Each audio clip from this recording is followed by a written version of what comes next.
बलांगीर जिला देवगां रास्ता उपरे थिबा सोनगढ़ नदी उपरे जने पुलिस अधिकारी को निस्तुक माड़ मारिथिबा जणा पड़िछि। माड़ खाइथिबा पुलिस कर्मचारी जनक बलांगीर जिला तुसुरा थाना अधिकारी शशिभूषण मिश्र बोली आलोचना हेउछि।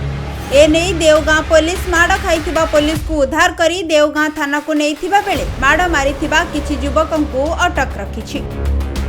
सूचना अनुसार गुरुवार संध्या समय रे सिविल ड्रेस रे थिबा पुलिस कर्मचारी जनक जने बाइक चालक को अटकाई एणे तेणे भाषा प्रयोग करी गाली करुथिले। एहाकु देखि पाखरे थिबा किछि युवक पाखकु आसीबारु दीपक नामक जने युवकर मोबाइल को नई भीतर को फिंगी देइथिले पुलिस बाबू जनक। यह घटिबा परे युवक माने पाटितुंड करी एकाधिक युवक क्षणिक मात्रे रुंड होई पुलिस बाबू को निस्तुक माड़ मारिथिले। एही घटनार खबर पाई देवगां थाना अधिकारी हरिबंधु गड़तिया माड़ खाइथिबा पुलिस कर्मचारी को उद्धार करी थाना को नहीं जाइथिले।